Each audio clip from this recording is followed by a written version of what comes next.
আসসালামু আলাইকুম।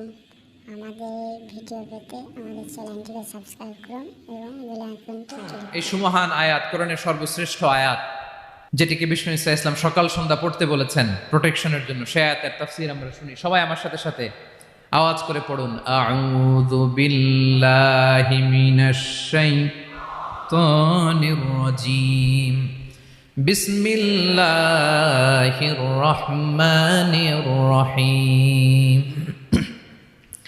الله لا إله إلا هو الحي القيوم لا تأخذه سنة ولا نوم له ما في السماوات وما في الأرض من ذا الذي يشفع عنده إلا بإذنه يعلم ما بين أيديهم وما خلفهم ولا يحيطون بشيء من علمه إلا بما شاء وسع كرسيه السماوات والأرض ولا يؤوده حفظهما وهو العلي